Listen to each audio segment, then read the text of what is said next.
네, 오늘도 진일보 합니다. 네, 안녕하세요. 네, 오늘 특별한 분 모셨습니다. 중앙대학교 동문학 교수님이시죠. 또 우리나라 민주주의에 대한 관람부터 시작해서 여러 의견들 나눠주고 계신데요.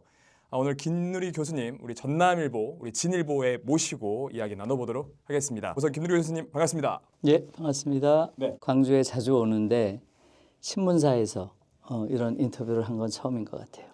예, 의미 있다고 생각합니다. 예. 본격적인 인터뷰를 좀 드리려고 하는데 교수님께서는 한국의 교육이 민주주의가 아닌 파시즘을 내면화시킨다고 말씀하셨습니다. 그에 따른 각 분야에서의 사회 모습 또 좀 어떤 현상을 목격할 수 있습니까? 요번에 사실은 12월 3일 많은 사람들이 놀랐죠. 윤석열이란 자가 후져도 이렇게 후진 줄은 몰랐다.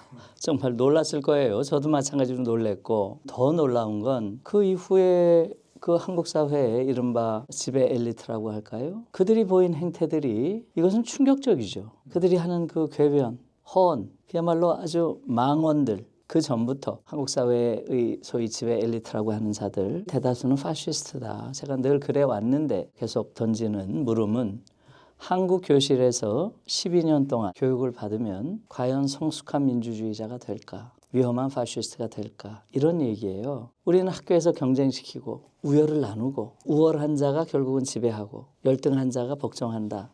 이런 걸 자연스럽게 생각하잖아요. 맞습니다. 너무나 자연스러운 과정 혹은 자연스러운 질서라고 생각하는데 사실은 그렇지 않다는 거죠. 지금 한국처럼 이렇게 아이들을 무한 경쟁에 내모는 나라가 없어요. 독일에서는 1970년에 교육개혁을 해요. 그 당시에 그 모토가 경쟁 교육은 야만이다였어요. 독일의 학교에서는 경쟁을 안 시켜요. 등수도 없고 석차도 없어요. 왜 그렇게 아주 극단적으로 경쟁을 시키지 않는 그런 교육을 했을까요? 이제 나치를 경험했기 때문이죠, 사실. 그로 인한 교육 전반적인 그런 개혁을 시도를 했던 것 같은데 히틀러 파시즘을 이제는 청산해야 된다. 어떻게 해야 될 것인가.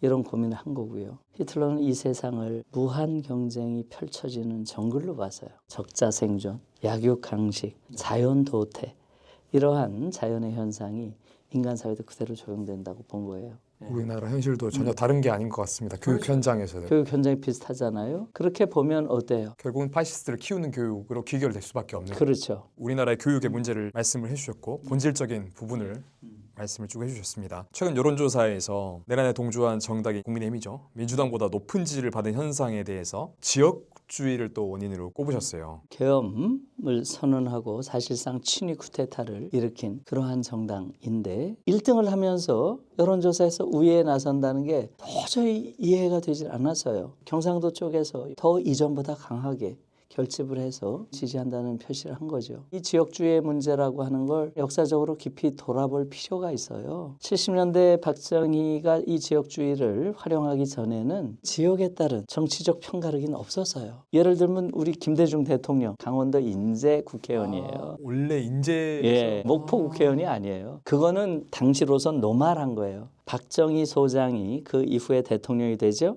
어느 지역의 표로 됐을까요? 경상도 표로 된 게 아니에요. 호남 사람들이 가장 박정희에게 표를 많이 줬어요. 70년대 초에 당시에 야당은 신민당인데 신민당에서 김대중 후보가 나온 거예요. 김대중 후보가 호남 사람이잖아요.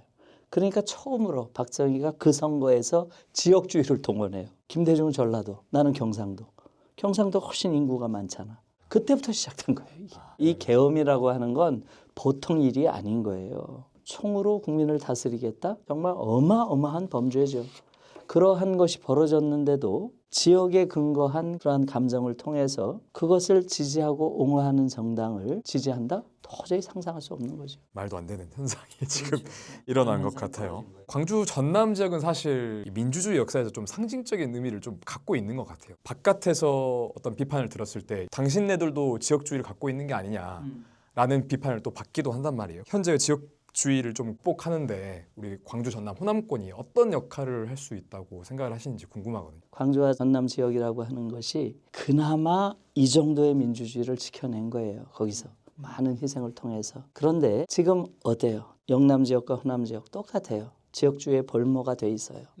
이걸 넘어서야 돼요. 이제 앞으로 이 호남 지역에서 민주화의 성지에서 진보의 성지가 돼야 돼요. 저는 진보의 묘판이 됐으면 좋겠어요. 민주주의가 됐음에도 불구하고 한국이란 사회는 너무나 병든 사회예요. 제일 큰 것은 정당 지형이 극단적으로 우경화돼 있어요. 네네. 사회적 약자, 노동자를 대변한 정당이 아예 없어요. 네네네.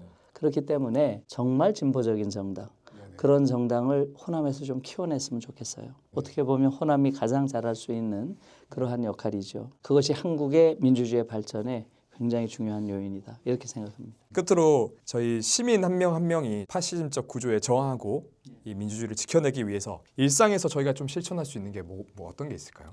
87년에 우리는 착각을 했죠. 이제 대통령 직선제라고 하는 민주적 제도를 우리가 성취했으니 민주사회가 됐다. 민주제도를 우리가 성취했다고 민주주의가 되는 게 아니다 하는 걸 이번에 확실히 우리가 배운 거예요. 그러니까 우리 모두가 성숙한 민주주의자가 되도록 노력을 해야 되는데 조금 우월한 자가 지배하는 걸 너무나 당연시하는, 우리는 그걸 일상적으로 그런 태도를 가지고 있잖아요.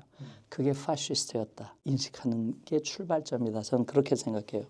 그래서 그러한 우리가 가지고 있는 생각을 넘어서는 것, 이게 이제 우리가 성숙한 민주주의 사회를 만드는 그러한 첫걸음이다. 이렇게 깊이 있는 민주주의 교육 제가 바로 옆에서 들을 수 있었던 것 같아서 좋은 인터뷰였던 것 같습니다. 김누리 교수님 모시고 우리나라 내면에 뿌리 깊게 박혀있는 파시즘에 대한 이야기와 여러 문제점들 진단하는 순서 가졌습니다. 우리가 알게 모르게 내면화하고 있는 그 파시즘, 그것을 꼭 이 인터뷰를 통해서 좀 인식하시고 우리가 더 성숙한 민주주의를 만들기 위해서 더 노력하길 바라겠습니다. 여기까지 마무리하도록 하겠습니다. 내일도 진일보 합니다.